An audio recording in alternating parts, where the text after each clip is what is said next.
정도로. 네.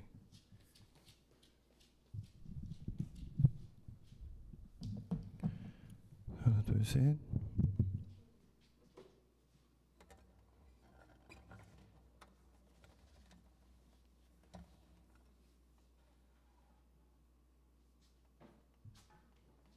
페달 먹고 있는 거지? 둘, 셋. 하나, 둘.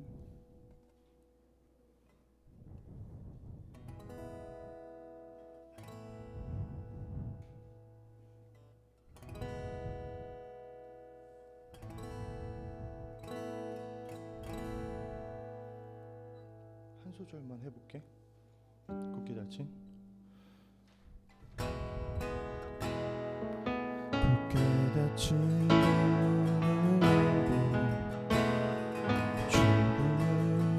계신. 잠깐만.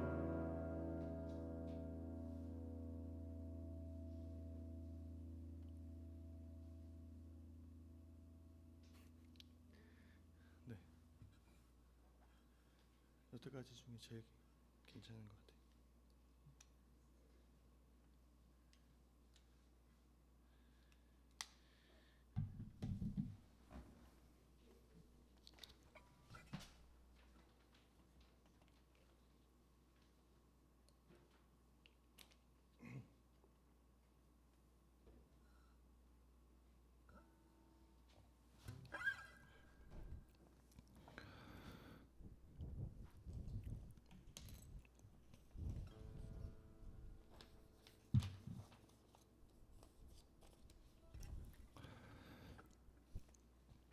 예배를 시작합니다. 2021년도 4월 4일 중고등부 주일 예배를 시작합니다. 오늘은 주일 부활 예배로 부활주일로 함께 예배를 시킵니다. 우리 사도신경으로 신앙 고백하겠습니다. 나는 전능하신 아버지 하나님 천지의 창조주를 믿습니다. 나는 그의 유일하신 아들 우리 주 예수 그리스도를 믿습니다. 그는 성령으로 잉태되어 동정녀 마리아에게서 나시고 본디오 빌라도에게 고난을 받아 십자가에 못 박혀 죽으시고 장사된 지 사흘 만에 죽은 자 가운데서 다시 살아나셨으며 하늘에 오르시어 전능하신 아버지 하나님 우편에 앉아 계시다가 거기로부터 살아있는 자와 죽은 자를 심판하러 오십니다. 나는 성령을 믿으며 거룩한 공교회와 성도의 교제와 죄를 용서받는 것과 몸의 부활과 영생을 믿습니다. 아멘. 우리 눈을 감고 우리 마음으로 성령 하나님을 모십시다. 우리가 성령님의 교통하심에 힘입어 아버지께 예배합니다.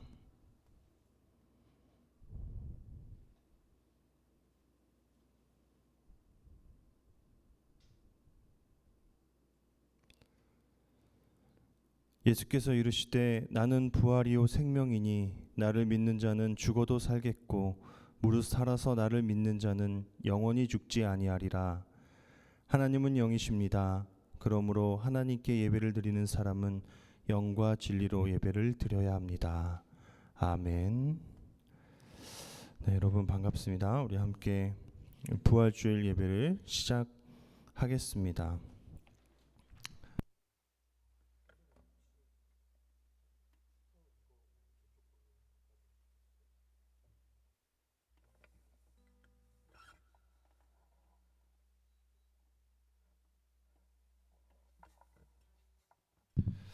오늘은 부활절 예배 여서 오늘 부활 찬양, 부활에 관련된 찬양을 두 가지를 준비했습니다. 우리 그 두 찬양으로 오늘 모든 예배를 다 예배 가운데 두 찬양이 사용되어질 겁니다. 먼저 주의 이름 높이며라는 찬양인데요. 아주 예전부터 제가 여러분만한 나이 때 처음 어느 찬양 집회 가서 배웠던 찬양이에요. 그때 너무 이 멋진 찬양이어서 막 감격해갖고 그때는 악보가 없었습니다. 그래가지고 제가 되게 용기 있게 그 찬양 인도자분한테 수백 명이 모인 그런 찬양 집회에서 그분께 가서 악보 좀 주시면 안 되겠습니까? 그렇게 해갖고 처음 부르기 시작했던 그런 찬양입니다. 이 시간 우리 좀 있는 자리에서 우리 부활의 기쁨을 함께 좀 우리의 찬양으로 표현하는 시간 되었으면 좋겠습니다.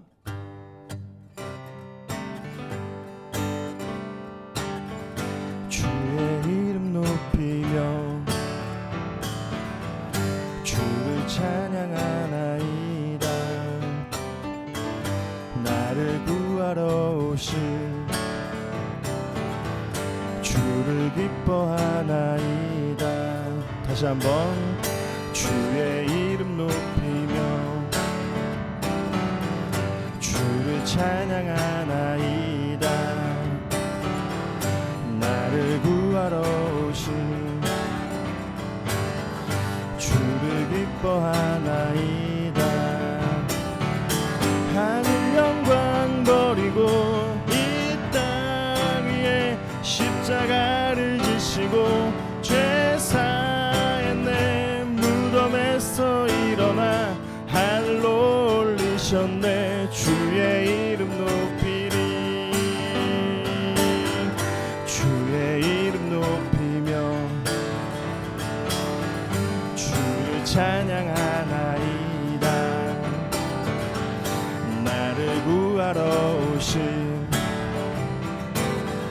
주를 기뻐하나이다. 다시 한번 주의 이름 높이며 주의 이름 높이며 주를 찬양하나이다. 나를 구하러 오신 주를 기뻐하나이다. 하늘 영광 버리고 이 땅 위에 무덤에 지시고 죄 사했네. 무덤에서 일어나 하늘로 올리셨네. 주의 이름 높이니.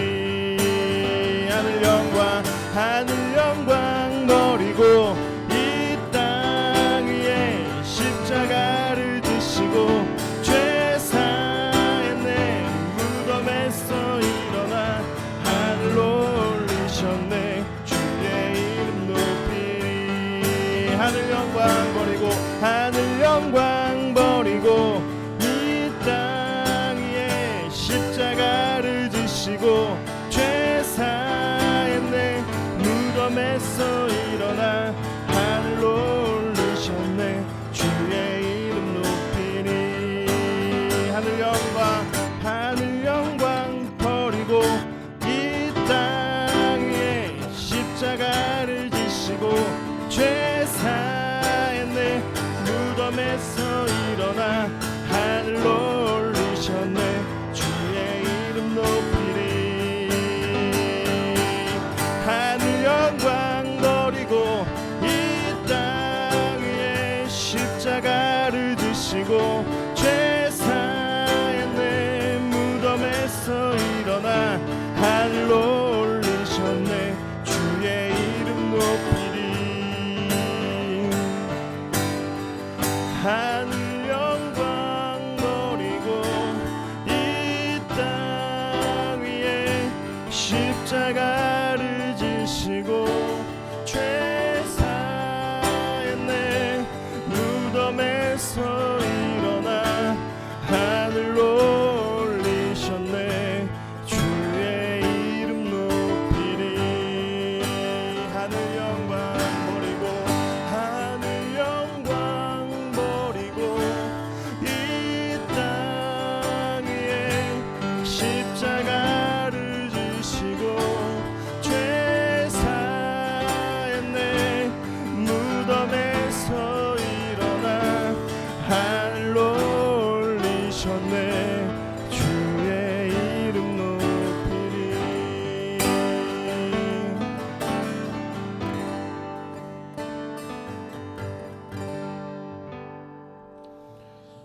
아멘. 우리 옆에 함께 예배드리는 사람들이 있다면 이렇게 이야기해 줬으면 좋겠습니다. 아마 혼자 들으시는 분이 있다면 갑자기 부모님께 가서 이 얘기를 하고 오셔도 좋을 것 같아요. 뭐냐? 옆에 사람한테 그렇게 인사합시다. 예수님이 부활하셨습니다. 네. 현장에 있는 사람들은 아무도 잘 안 하는 거네요.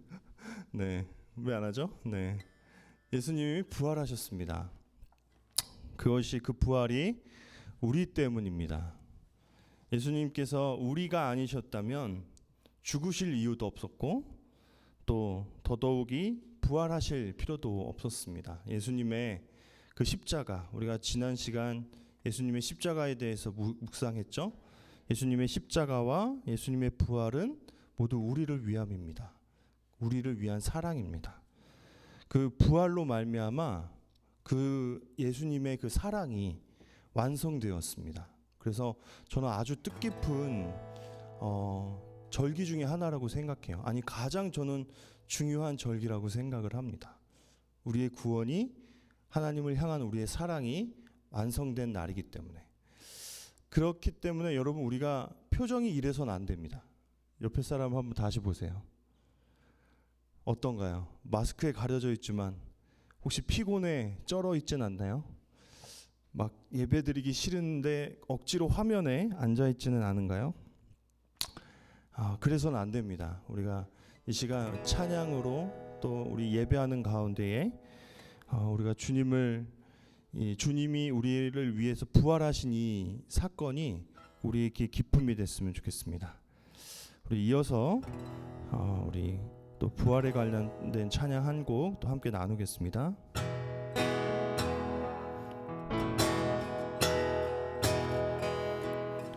굳게 닫힌 돌문을 열고 죽음을 이기신 주, 절망이 몰려올 때도 눈들어 주를 보내. 의지 못한 생의 자금과 현실의 불안함 앞에 절망이 몰려올 때도 눈들어 주를 보내. 다시 한번 굳게 닫힌 돌문을 열고 죽음을 이기신 주, 절망이 몰려올 때도 눈들어 주를 보내. 의지 못할 생의 자금과 현실의 불안함 앞에 절망이 몰려올 때도 눈들어 주를 보내. 예수 죽으시고 부활하신 온 땅의 왕 주의 주, 사망 권세 이기고 언제나 온 땅 다스리네. 예수 죽으시고 부활하사 우리 안에 계신 주, 주의 부활 생명이 우리 삶을 빚으시네. 다시 한번 굳게 닫힌 돌문을 열고 굳게 닫힌 돌문을 열고 죽음을 이기신 주, 절망이 몰려올 때도 눈들어 주를 보내. 의지 못할 생의 자금과 현실의 불안함 앞에 절망이 몰려올 때도 눈들어 주를 보내. 예수 죽으시고 부활하신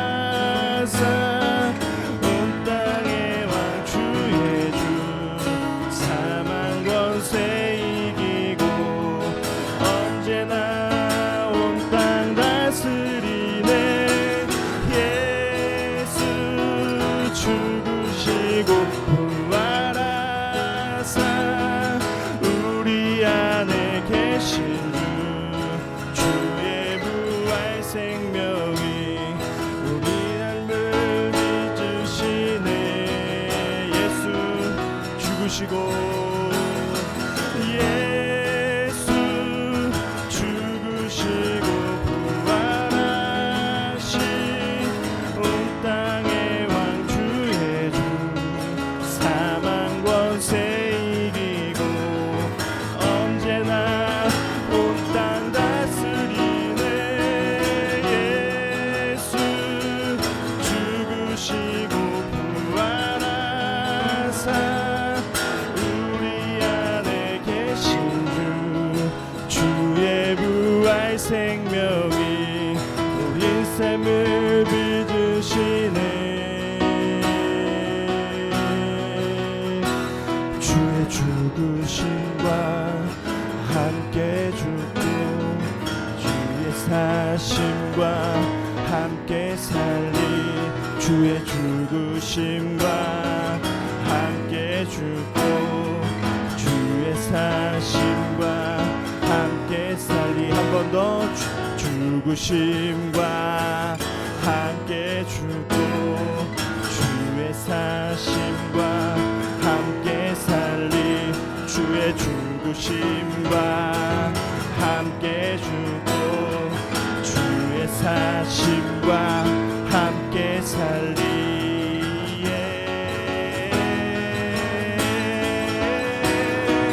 예수 죽으시고 부활하신 온 땅의 왕 주의 주 사망 권세 이기고 언제나 온 땅 다스리네. 예수 죽으시고 부활하사 우리 안에 계신 주 주의 부활 생명이 우리 삶을 빚으시네.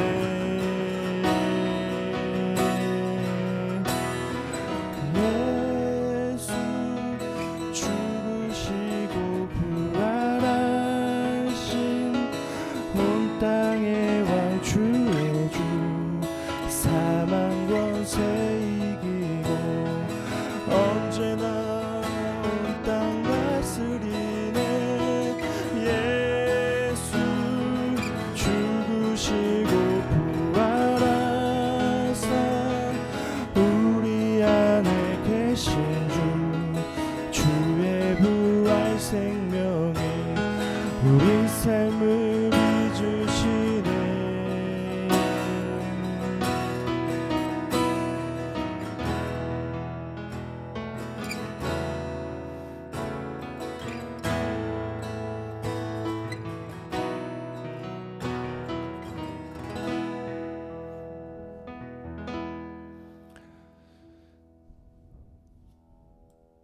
우리가 주님과 함께 죽고 주님과 함께 살겠습니다.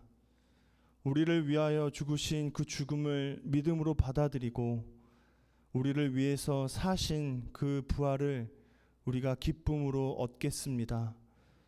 우리를 위해서 죽고 사심이 얼마나 큰 은혜인지 이 세상 그 무엇도 허락할 수 없는 기쁨이고 은혜이고 선물임을 이 시간 우리 마음속에 새길 수 있도록 인도하여 주옵소서. 모든 말씀 예수님의 이름으로 기도합니다. 아멘.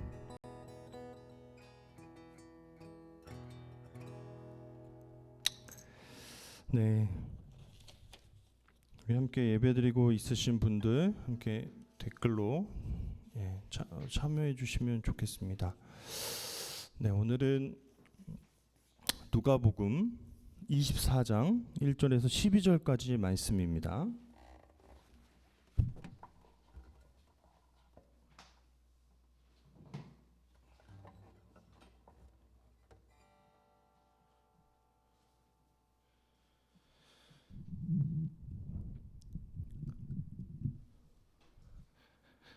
네.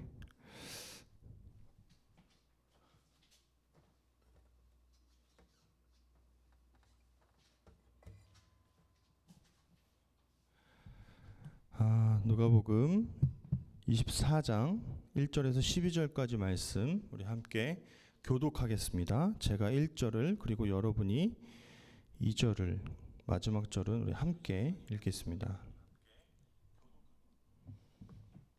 네, 바빠요. 막 모니터도 해야 되고 네, 잘 되고 있나 네, 보느니라고 여러 가지로 분주합니다.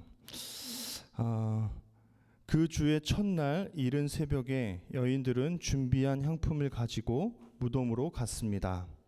그런데 무덤 입구를 막은 돌덩이가 굴려져 있는 것을 발견했습니다. 그래서 그들은 안으로 들어가 보니 주 예수의 시신이 없었습니다. 그들이 이 일에 대해 어찌해야 할지 몰라 당황하고 있는데 빛나는 옷을 입은 두 사람이 갑자기 그들 곁에 섰습니다. 여인들은 너무 무서워 얼굴을 땅에 대고 엎드렸습니다. 그러자 그 사람들이 말했습니다. 살아계신 분을 왜 죽은 사람들 사이에서 찾고 있느냐?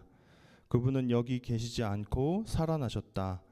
예수께서 갈릴리에서 너희와 함께 계실 때 하신 말씀을 기억해 보라. 인자가 마땅히 죄인의 손에 넘겨져 십자가에 못 박히고 3일째 되는 날에 다시 살아나야 한다라고 하시지 않았느냐. 여인들은 예수의 말씀을 기억했습니다. 여인들은 무덤에서 돌아와 열한 제자들과 또 다른 모든 사람들에게 이 사실을 모두 알렸습니다. 그들은 막달라 마리아, 요한나, 야고보의 어머니 마리아였습니다. 그들과 함께 있었던 다른 몇몇 여인들도 이 일을 사도들에게 말했습니다. 그러나 사도들은 여인들의 말이 어처구니 없게 들렸으므로 그 말을 믿지 않았습니다. 하지만 베드로는 일어나 무덤으로 달려갔습니다. 몸을 굽혀 안을 들여다보니 고운 삼배천만 놓여 있었습니다. 그는 이상하게 생각하며 돌아갔습니다. 아멘. 네, 부활의 증거, 부활하심의 증거라는 제목으로 우리 함께 말씀을 나누려고 합니다.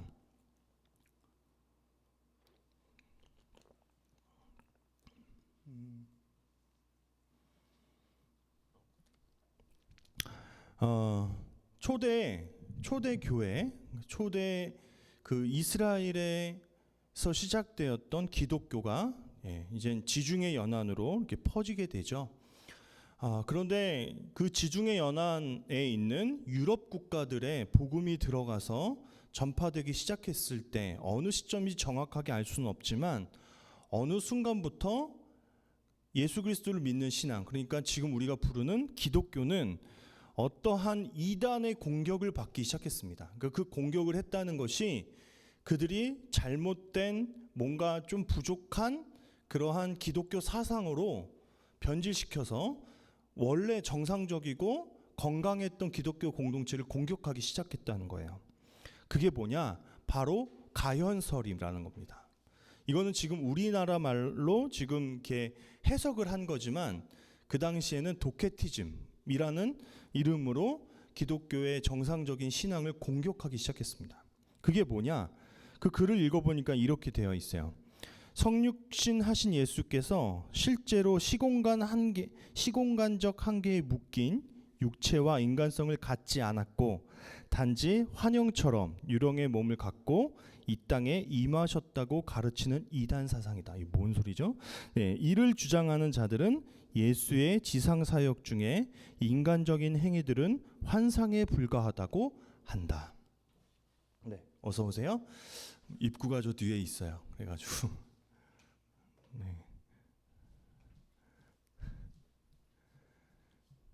네, 걸음걸이가 네, 반갑습니다. 이게 그러니까 무슨 생각이냐? 예수님은 하나님이시잖아요. 근데 하나님이 인간의 육체를 입고 왔다라고 하는 것이 그들에게는 받아들여지지 않는 거예요. 여러분, 마케도냐, 그리스를 시작으로 이 유럽 지역은 전체적으로 어떤 신조, 어떤 신앙이 퍼져 있었냐면 여기 그림을 보면 영의 세계와 육의 세계, 잘못돼 있어요. 밑에 영의 세계, 영의 세계 이렇게 돼 있는데 밑에 네모는 육의 세계입니다. 제가 잘못 정신이 없어요. 육의 세계와 영의 세계는 철저히 분리되어 있고 섞일 수 없다라는 거예요. 그러니까 영만 거룩한 거예요. 그런데 하나님은 어떠세요? 하나님은 육체를 입고 이 땅 가운데 오셨어요. 그러니까 그리스 신화를 믿고 있는, 그리스의 어떠한 철학을 믿고 있는 사람들에게 기독교는 이해가 안 되는 거예요. 그래서 자기들만의 해석 방법으로 해석하기 시작한 게 뭐냐면 하나님께서 이 땅에 오셔서 육으로 행하신 것들은 다 환상에 지나지 않는다. 그냥 그 하나님을 믿는 사람들이 그냥 어떤 환상 속에서 예수님을 착각으로 본 것이다라고 해석하기 시작한 거예요. 그러면 어떻게 되는 거예요? 예수님이 이 땅에 실제로 오신 것이 아니거나 예수님이 하신 일들 중에 육체적인 일들, 뭐 밥을 먹으셨다든가 주무셨다든가 아니면 뭐 대변을 보시고 소변을 보셨다든가 하는 등등의 육체적인 일들은 그냥 예수님 곁에서 예수님을 따르던 사람들이 착각으로, 환영으로, 환상으로 본 것에 지나지 않는다고 생각하는 게 가연설적 이단인 거예요. 이게 왜 공격이 되고 위험했을까요? 왜 이것이 그리스 신화와 섞여서 그 당시에 많은 기독교인들을 혼란스럽게 했을까요? 뭐가 되는 거예요? 자칫하면 예수님이 우리 곁에 인간의 몸을 입고 오신 것이 사실이 아닌 게 되어버리는 거예요. 우리 곁에서 사셨던 예수님의 그 살아계심이 진짜가 아닐 수도 있는 거예요. 그렇게 하면은 예수님께서 십자가에 죽으신 것이 거부되는 거죠. 왜요? 죽음은 인간만 하는 거니까. 그 죽음이 없으면 어떻게 돼요? 부활은 하나님께서 하시는 것임에도 불구하고 부활도 역사적인 사실이 아닌 게 되어버리는 거예요. 그럼 가연설이라는 그 이단에 빠지다 보면 결국은 기독교 전체가 거짓말이거나 어떤 사람들의 환상에 지나지 않는 것이 되어버릴 수 있다라는 거예요. 근데 여러분, 이게 말이 됩니까? 만약에 여기에 있는 한 10명 정도의 사람 중에 어떤 한 사람이 자꾸 이상한 꿈을 꾸고 막 이상한 소리를 해요. 어떤 환상 가운데 자꾸 살아요. 근데 그 한 사람만 그런다면 이해가 가는 거죠. 그죠? 이해가 돼요. 그런데 그 당시에 예수 그리스도를 따랐던 사람들은 수백 명이었어요. 예수님 제자들만 해도 12사도 포함해서 되게 많은, 오늘도 본문에도 여자들과 몇몇 사람들이 증언했다라고 얘기하잖아요. 그럼 그 사람들이 집단적인 환상에 빠졌던 걸까요? 말이 되지 않는 거예요. 그런데 그 당시에 그리스 철학과 이렇게 섞여져서 기독교를 믿었던 가연설을 주장하는 사람들은 그렇게 신앙하기 시작했다는 거예요. 자신들이 믿지 못하는 것들은 제하고 믿기 시작했어요. 그게 기독교의 큰 위기였죠. 하지만 어떻습니까? 하나님은 영이시고 무소부재하시고 전지전능하신 분이신데 그 하나님이 육의 세계에 내려오셔서 인간의 몸을 입으셨습니다. 그리고 인간을 위해 사셨고 인간을 위해 죽으시고 부활하셨습니다. 이렇게 그리스식 구원관과 기독교식의 구원관이 전혀 다른 거예요. 여러분, 만약에 예수님이 가짜다. 그래서 우리가 지금 사실 예배드리는 약간의 표정이 부활의 기쁨이 없는 그러면은 들여다보면 어떨 수 있냐면 그 진짜일까? 아닐 수도 있지 않을까라는 의심이 들 수 있어요. 저도 그랬던 적이 있고요. 만약에 예수님이 가짜다라고 하면 그냥 지어낸 허구에 불과하다. 그냥 예수님을 따랐던 사람들이 예수님을 좀 신격화시키려고 그렇게 이야기를 조장한 거다. 옛날에 고대 문헌들 보면 그런 거 많잖아요. 여러분, 우리 박혁허스 씨는 어디에서 나오셨어요? 알에서 나오시고, 주몽 씨는 맞나요? 누구? 당군이죠, 당군. 당군은 뭐예요? 웅녀의 아들이고, 그죠? 이 족보가 이상해요. 막 그 위에 하늘 쪽이랑 막 이렇게 아빠는 하늘 저게 환인이라고 하나요? 그 사람이고 엄마는 당군 뭐예요? 곰이고 이 뭔 족보예요 이게, 그죠? 그리고 어떤 지역의 사람들은 알에서 나오고 근데 왜 그 당시에는 사람이 알에서 태어났다고 할까요? 그 당시는 뭔가 되게 비범한 듯이 이야기를 하면 그 당시 그 사람이 위대해 보였어요. 그렇죠? 근데 지금 그렇게 비범하게 이야기하면 진짜 이상한 사람이 돼요. 그렇죠? 제가 사실은 뭐 곰의 자손이다. 그러면 뭐 체격 보고 믿을 수는 있겠죠. 근데 태생적으로 유전적으로 제가 곰의 자손일 수는 없잖아요. 요즘은 그렇게 이야기하지 않는데, 근데 그 당시에는 그렇게 얘기했죠. 그래서 예수님을 그렇게 미화시키고 막 그랬던 걸까요? 아니라는 거예요. 그럴 이유가 없어요. 예수님께서 가짜라면, 예수님을 추종하던 사람들이 그냥 단지 예수님을 굉장히 가대포장했던 것이라면 우리는 지금 굉장히 헛수고를 하고 있는 거예요. 여기서 제일 손해보는 사람 저일지 모릅니다. 예수님 믿어서 신학교만 10년 다니고 막 성경만 막 엄청 막 디립다 보고 설교해야 되니까 이런 바보가 없어요. 왜요? 예수님이 가짜라면. 예수님께서 가짜라면 기독교 신앙은 무너집니다. 그리고 그렇죠? 우리는 굉장히 헛수고한 일이 돼요. 그러니까 그만큼 예수 그리스도의 그것을 반대로 뒤집어 보면 예수님의 십자가와 부활은 정말 중요한 기독교 신앙의 근원이다. 기독교 신앙의 근원은 우리가 예수님 믿고 하나님 믿어서 복받고 공부도 잘하고 더 잘생겨지고 이뻐지고 좋은 곳에 뭐 장가 시집 잘 가고 그렇게 잘 사는 거다라는 이야기하는 게 근본이 아니에요. 그거는 그냥 거품일 가능성이 너무 커요.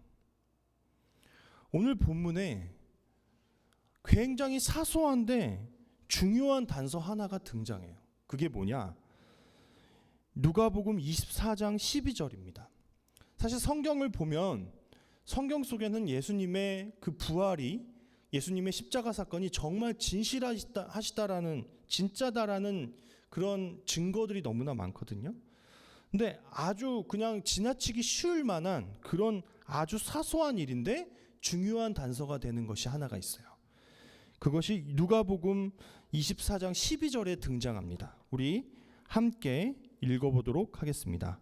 시작. 하지만 베드로는 일어나 무덤으로 달려갔습니다. 몸을 굽혀 안을 들여다보니 고운 삼배천만 놓여 있었습니다. 그는 이상하게 생각하며 돌아갔습니다. 아멘. 이게 무슨 단서가 될까요?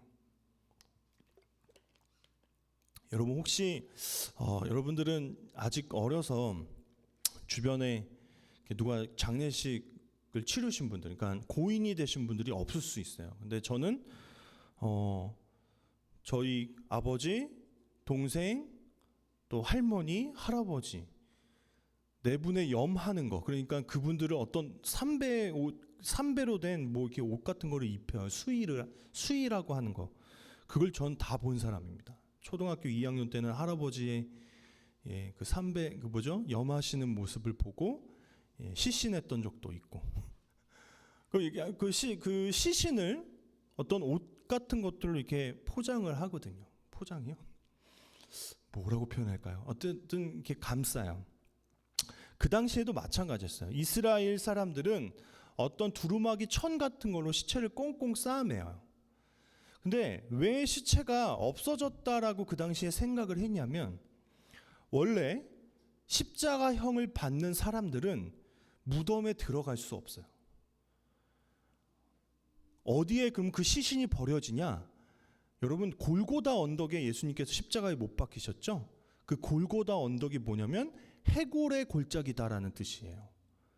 거기에 십자가 처형을 가하고, 그리고 그 시신들은 그냥 그 골짜기 어디에 다 던져져요. 이걸 굉장히 영화로 잘 표현한 영화가 리진이라는 영화예요. 예수님 부활에 대한 것을 했는데 그냥 시체들은 다 버려지게 돼 있어요. 근데 왜 예수님의 시체는 십자가에 못 박히셨음에도 불구하고 그렇게 무덤에 들어갈 수 있었느냐? 아리마대 사람 요셉이라는 사람이 좀 권력도 있고 재산도 있었거든요. 그래서 그 재산과 권력으로 예수님의 시체를 달라고 요구해요. 그래서 무덤에 들어갈 수 있도록 해줘요. 그래도 예수님을 믿고 따르던 사람들은 어떤 걱정이 있었어요. 저 로마의 당국자들이 예수님의 시체를 빼돌릴 가능성이 있다라고 생각했던 거예요. 아니나 다를까 여인들이 예수님의 시신을 좀 닦아드리고 하려고 그 무덤가로 갔는데 어땠어요? 예수님의 시신이 없었어요. 그래서 그들은 큰일 났다고 생각을 했던 겁니다. 그래서 제자 공동체들에게 얘기했고, 제자 중에 베드로가 와서 봤는데 이상하게 고운 삼배천만 놓여져 있었다라는 거예요. 여러분, 만약에 내가 로마 군인이에요. 절대로 무덤에 들어갈 수 없는 예수 그리스도의 시신을 가지고 와야겠어요. 그러면 여러분들 그 꽁꽁 그 삼배천으로 쌓여져 있는 채로 가지고 도망치시겠습니까? 아니면 아유 이렇게 예수님 시신 더우신데 이렇게 삼배천을 꽁꽁 싸고 계셔. 그러면서 삼배천을 이렇게 풀들 풀러갖고 잘 개서 무덤에 딱 놓고 나오겠어요. 뭐하러 그렇게 하겠습니까? 그러지 않는다라는 거예요. 그런데 그 천이 예수 그리스도의 십체를 잘 감쌌던 그 천이 잘 개켜져 있었는지 있지 않았을지라도 그 무덤 안에 그냥 잘 놓여져 있었다라는 거예요. 그리고 베드로는 그게 이상했다고 생각했다라는 거예요. 만약에 로마 군인들이 그것을 가지고 갔다면 왜 천을 내버려 두고 갔을까라는 생각을 했다라는 거예요. 이건 아주 사소한 거지만 무엇을 증거하는 겁니까? 예수님께서 부활하셔서 그 천을 벗으시고 무덤을 나오셨다라는 얘기가 그런 증거가 되는 거예요. 여러분, 찾아보면 예수님의 부활이 너무나 사실이라는 여러 확증들이 있어요. 확실한 증거들이 있습니다. 뭐냐면 이 장소에 지금 등장했던 베드로, 마리아 이러한 사람들의 삶을 들여다보면 그래요. 여러분, 사도행전이라는 것이 4개의 복음서 뒤에 등장합니다. 예수님에 대한 이야기 4권, 마태, 마가, 누가, 요한, 그 이후에 사도행전이 등장해요. 근데 만약에 예수님의 그 부활이 진짜가 아니라면 사도행전은 쓰일 수가 없었어요. 왜냐? 사실이 아니니까. 여러분, 그 당시에 그냥 베드로만 봐도 어때요? 베드로 어땠던 사람이죠? 예수님이 십자가에 못 박히심에도 불구하고 끝까지 내가 예수님 곁을 지키겠습니다 라고 했던 사람인가요? 아니에요.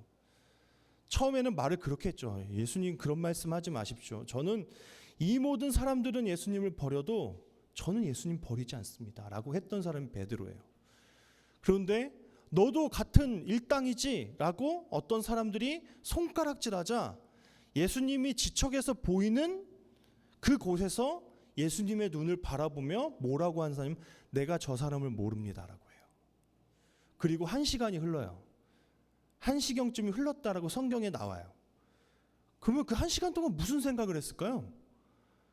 다음에 또 물어보면 어떻게 할까? 그러니까 그 베드로가 3번 부인한 것은 저 몰라요 이렇게 바로 한 게 아니라 한 번 부인하고 어느 정도 시간이 흐르는 동안 내가 도대체 저 예수를 어떻게 이야기해야 될지를 계속 고민했던 거예요. 사람이에요. 그리고 계속 굉장히 계획적으로 난 저 사람을 모릅니다라고 또 대답했고, 내가 저 사람을 알면 난 정말 짐승입니다. 뭐 말을 좀 붙이자면요. 그렇게 아주 예수님의 마음에 못이 박힐 만한 이야기를 한 사람이 베드로라고요. 그런데 그 베드로가요, 여러분 오늘 사진을 보시면 어떠한 삶을 살다가 죽냐면 죽기까지 예수 그리스도의 이름을 증거하다가 결국 로마 군인들에게 잡혀 마지막 십자가 처형을 받습니다. 이 당시 십자가 처형은 로마 군대가 행하는 정치범들을 처형하는 사형 제도였어요. 그런데 베드로의 그림이 어떻게 되어 있나요? 지금 어디가 땅을 향해서 못 박히고 그 땅이 십자가가 땅에 박히고 있죠. 머리가 땅을 향해서 십자가가 땅에 박히고 있어요. 왜 그랬냐? 베드로는 예수 그리스도를 증거하다가 죽게 되었지만 나는 예수님과 똑같은 자세로 십자가에 못 박힐 수 없습니다. 나는 거꾸로 매달리겠습니다 하고 거꾸로 십자가에 매달려 순교한 사람이 베드로입니다. 여러분, 만약에 예수님이 내 눈앞에서 그냥 십자가에서 죽었습니다. 내가 저분이 뭔가 해줄 수 있으실 메시아인 줄 알았는데 그냥 처참하게 죽기만 했어요. 그럼 여러분이, 아니 그 베드로가 그 예수님을 끝까지 따를 수 있었겠습니까? 만약에 예수님을 팔아서 좀 돈이 나올 수 있어요. 이단들이 그렇죠. 이단들은 가짜인데 돈 때문에 그가 진짜인 것처럼 교주 행세를 할 수 있도록 내버려둬요. 그렇다면 할 수는 있겠죠. 그래서 예수님을 굉장히 각색하고 꾸며서 뭔가 돈도 받아들이고 막 부흥회를 열어서 막 이렇게 헌금도 걷어들이고 하려고 하는 심산이라면 끝까지 예수님을 따를 수 있겠죠. 하지만 예수님 때문에 이들은 재산을 불리거나 큰 어떤 높은 자리에 올라가거나 했던 것이 아니에요. 그들은 계속 예수님의 이름 때문에 매 맞고 돌 맞고 잘 곳 없어 배고파 굶주리며 그렇게 살면서 계속 복음을 전파했던 사람들이고, 12사도 모두 예수님의 제자들의 많은 사람들이 다 예수님의 이름 때문에 사자굴에 던져지고 십자가에 못 박혀 죽임을 당했던 사람들입니다. 이 역사만 봐도 예수님의 부활, 예수님의 십자가는 진짜임을, 하나도 거짓이 없음을 우리는 분명히 깨달을 수 있습니다. 저는 증거의 역순이라고 생각해요. 뭐냐? 여러분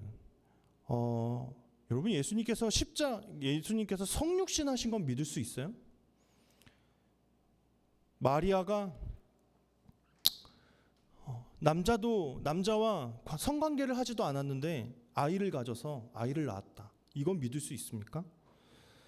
그리고 예수님의 많은 시간, 인생 동안 막 무리를 걸으시기도 하고 오병이어 기적을 일으키기도 하고 병든 자를 고치기도 했던 여러 가지 기적들, 여러분 이거 믿을 수 있습니까?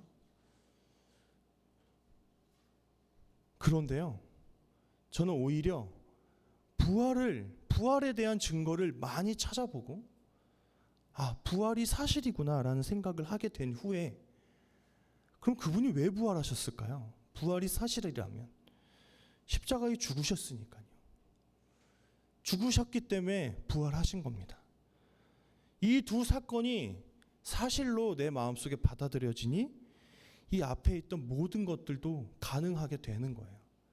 구약의 역사까지, 구약의 약속까지, 구약의 약속에서부터 부활에 이르기까지 우리의 여기 앉아있는 한 사람 한 사람을 위해서 하나님께서 계획하시고 사람들과 약속하시고 실행하시고 지키신, 완성하신 사랑의, 예수님 사랑의 완성본이구나, 정말 예수님은 역사이시구나 하는 것들이 깨달아지기 시작했다라는 것입니다. 여러분, 성경을 혹시 의심하십니까?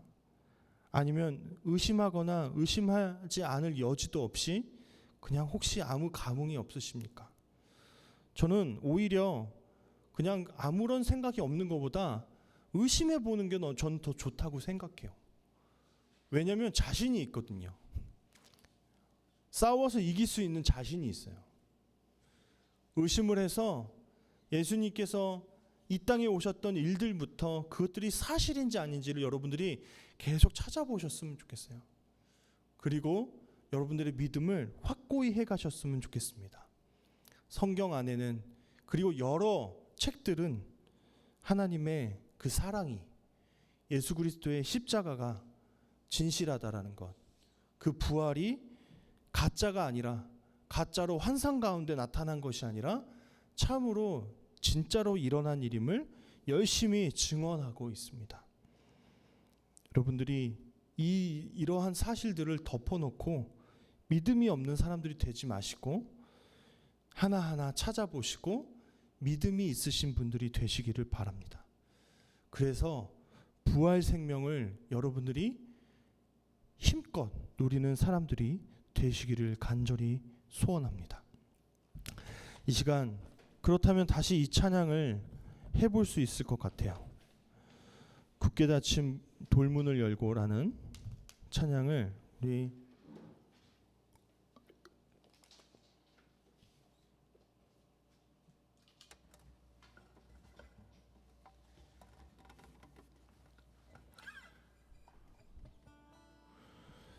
다시 나누겠습니다. 이 찬양의 가사들을 생각하며 한번 찬양하겠습니다. 굳게 닫힌 돌문을 열고 죽음을 이기신 주, 절망이 몰려올 때도 눈 들어 주를 보내. 의지 못한 생의 자금과 현실의 불안함 앞에 절망이 몰려올 때도 눈 들어 주를 보내. 예수 죽으시고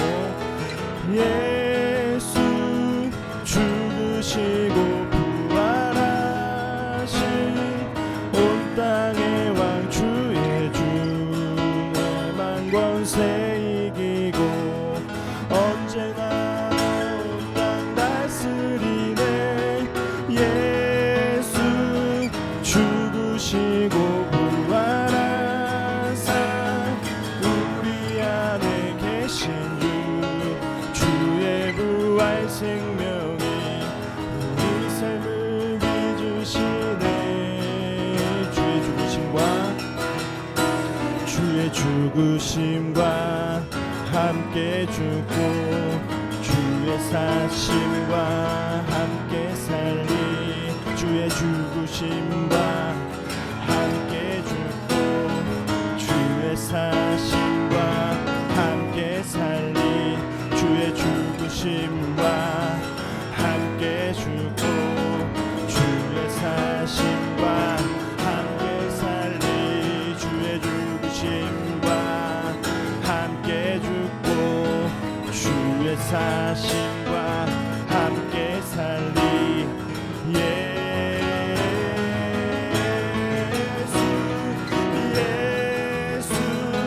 죽으시고 부활하신 온 땅의 왕 주의 주, 사망 권세 이기고 언제나 온 땅 다스리네. 예수 죽으시고 부활하사 우리 안에 계신 주, 주의 부활 생명이 우리 삶을 빚으시네.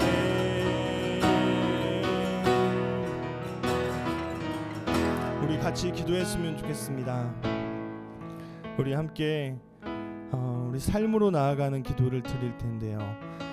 우리 세상에 어떠한 왕을 기대하는 것이 아니라, 그렇죠? 우리에게 평화를 주신 예수님을 바라보도록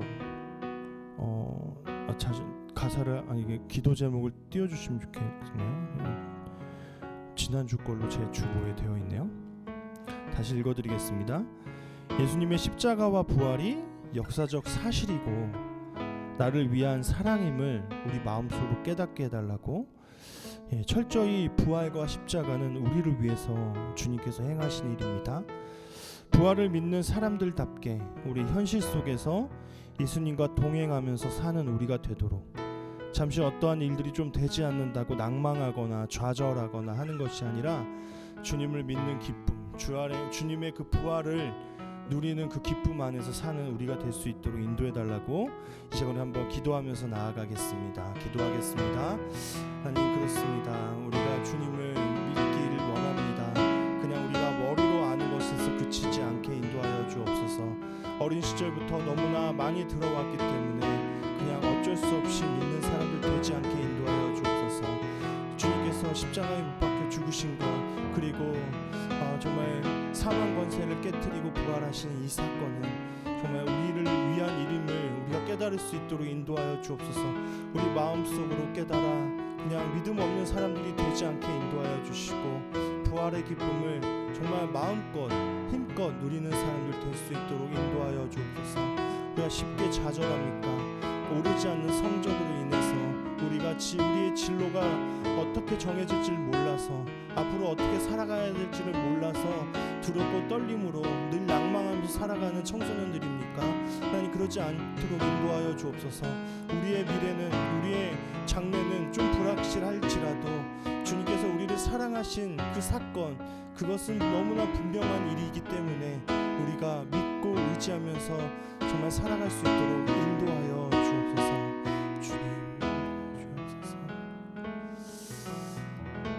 주님, 우리는 오늘 부활주일로 예배를 드렸습니다.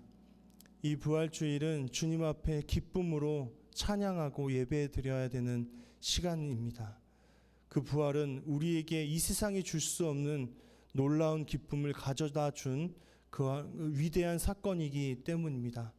주님께서 우리를 위해서 죽으시고 부활하셨기 때문에 우리를 향한 하나님의 구원을 완성하셨음을 우리 머리로 알게 하시고 우리의 마음으로 믿을 수 있도록 인도하여 주옵소서.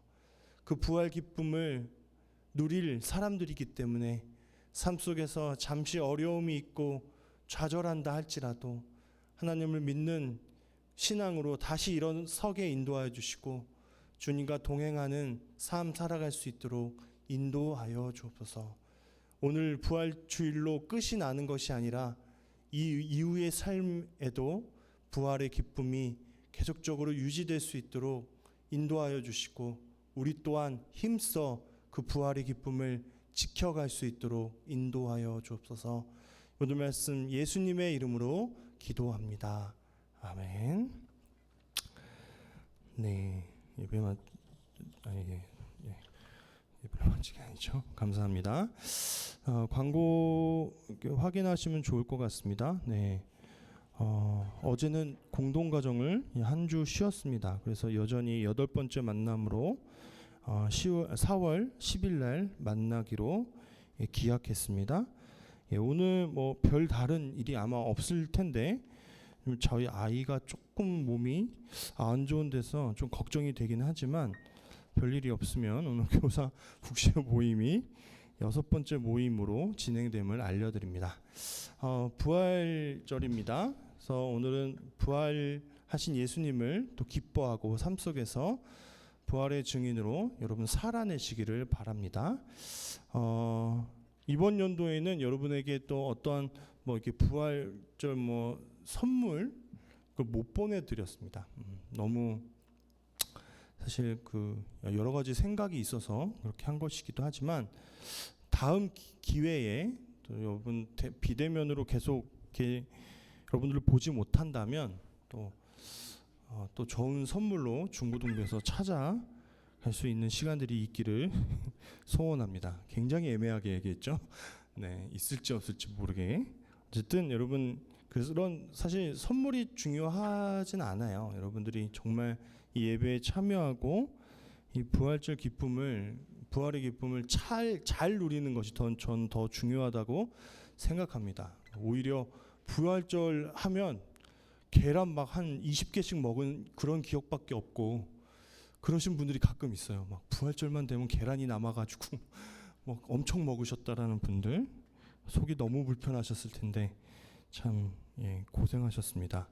그런 거보다 정말 잘 예배드리는 거, 그리고 이후의 삶을 좀 바꿔가는 것이 우리가 부활주의를 맞는 더 좋은 의미라고 생각합니다. 우리 가족들과 함께 부활절을 잘 마무리하시면 좋겠습니다. 온라인으로 계속 헌금하실 수 있습니다. 우리 함께 기도하고 축도로 예배를 마치겠습니다. 하나님, 사랑하는 주의 자녀들이 한 주간을 신실하게 살겠다는 뜻으로 마음과 헌금 그리고 예배를 드렸습니다. 세상 소리와 유행, 친구들의 이야기에 현혹되어 딴 길 가지 않게 하시고 오직 말씀을 따라 하루하루 살아내게 해주십시오. 축도합니다. 주님께서 우리에게 복을 주시고 우리를 지켜주시며 주님께서 우리를 밝은 얼굴로 대하시고 우리에게 은혜를 베푸시며 주님께서 우리를 고이 보시어서 우리에게 평화 주시기를 빕니다. 아멘.